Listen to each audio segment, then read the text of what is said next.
God's command to Joshua. Moses was the servant of the Lord. Joshua son of Nun was Moses' assistant. After Moses died, the Lord said to Joshua, "My servant Moses is dead. Now you and all these people go across the Jordan River. Go into the land I am giving to the people of Israel. I promised Moses I would give you this land.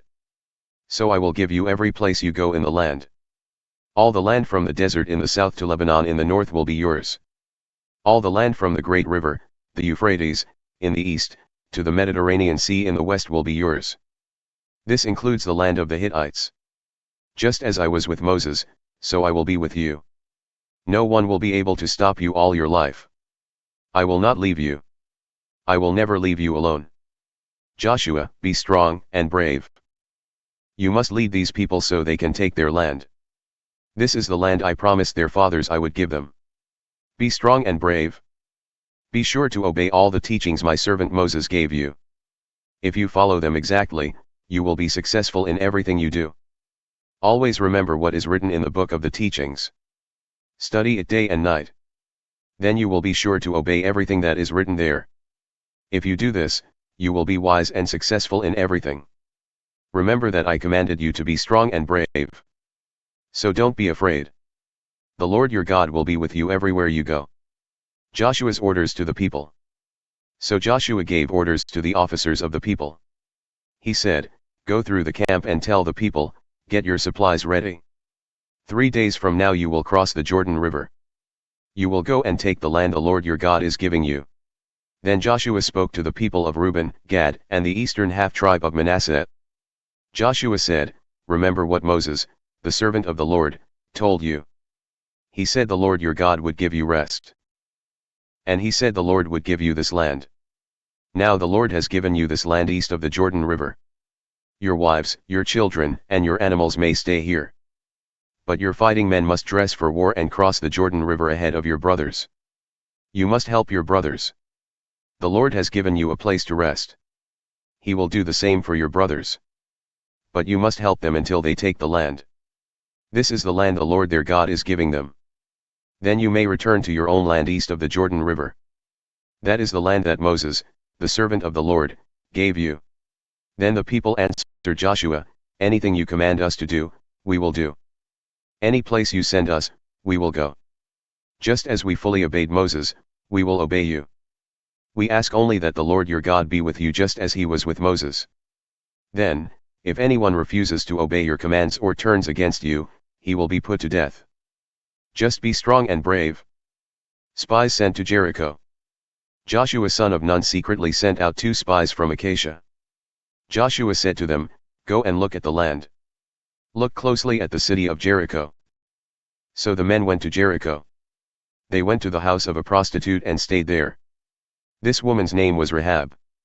Someone told the king of Jericho, "Some men from Israel have come here tonight. They are spying out the land."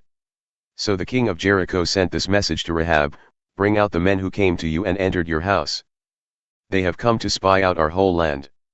Now the woman had hidden the 2 men. She said, "They did come here. But I didn't know where they came from. In the evening, when it was time to close the city gate, they left. I don't know where they went. Go quickly. Maybe you can catch them." But the woman had taken the men up to the roof. She had hidden them there under stalks of flax. She had spread the flax out there to dry. So the king's men went out looking for the spies from Israel. They went to the places where people cross the Jordan River. The city gate was closed just after the king's men left the city. The spies were ready to sleep for the night. So Rahab went to the roof and talked to them. She said, "I know the Lord has given this land to your people. You frighten us very much. Everyone living in this land is terribly afraid of you. We are afraid because we have heard how the Lord helped you. We heard how he dried up the Red Sea when you came out of Egypt. We heard how you destroyed Sihon and Og.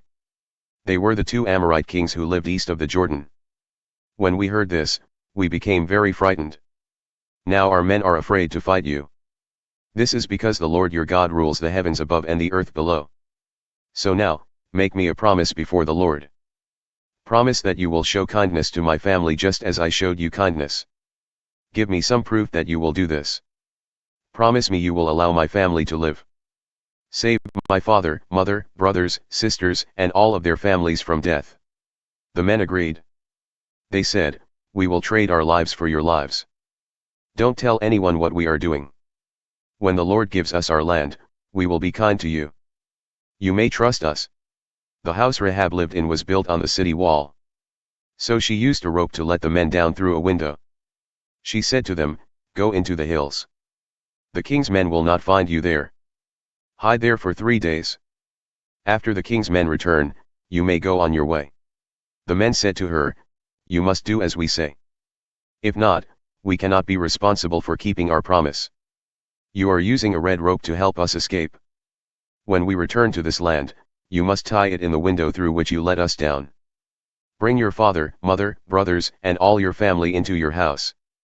We can keep everyone safe who stays in this house. If anyone in your house is hurt, we will be responsible. If anyone goes out of your house and is killed, it is his own fault. We cannot be responsible for him. But you must not tell anyone about this agreement. If you do, we are free from it." Rahab answered, "I agree to this." So she sent them away, and they left. Then she tied the red rope in the window. The men left and went into the hills. There they stayed for 3 days. The king's men looked for them all along the road. But after 3 days, the king's men returned to the city without finding them. Then the 2 men started back to Joshua.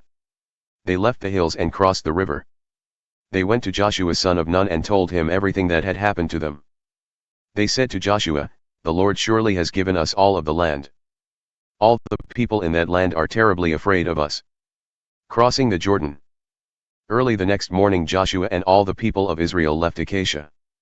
They traveled to the Jordan River and camped there before crossing it. After 3 days the officers went through the camp. They gave orders to the people. They said, "You will see the priests and Levites carrying the Ark of the Covenant with the Lord your God. Then you should leave where you are and follow it. That way you will know which way to go. You have never traveled this way before. But do not follow too closely. Stay about 1,000 yards behind the Ark of the Covenant." Then Joshua told the people, "Make yourselves holy for the Lord. Tomorrow the Lord will do amazing things among you." Joshua said to the priests, "Take the Ark of the Covenant. Cross over the river ahead of the people." So the priests lifted the Ark of the Covenant and carried it ahead of the people. Then the Lord said to Joshua, "Today I will begin to make you a great man to all the Israelites. So the people will know I am with you just as I was with Moses. The priests will carry the Ark of the Covenant. Tell them this, go to the edge of the Jordan River and stand in the water."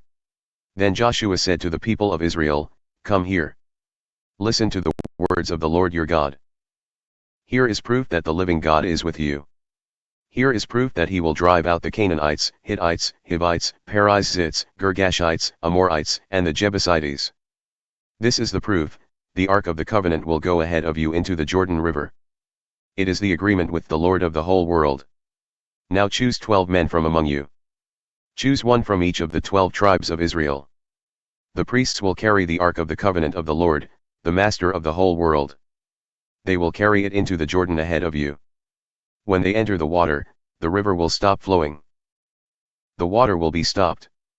It will stand up in a heap as if a dam were there." So the priests carried the Ark of the Covenant. And the people left the place where they had camped. Then they started across the Jordan River. During harvest the Jordan is flooded. So the river was at its fullest. The priests who were carrying the Ark of the Covenant came to the edge of the river. And they stepped into the water. Just at that moment, the water stopped flowing. It stood up in a heap a great distance away at Adam.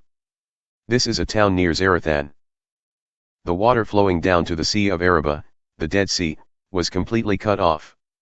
So the people crossed the river near Jericho. The ground there became dry. The priests carried the Ark of the Covenant with the Lord to the middle of the river and stopped. They waited there while all the people of Israel walked across. They crossed the Jordan River on dry land.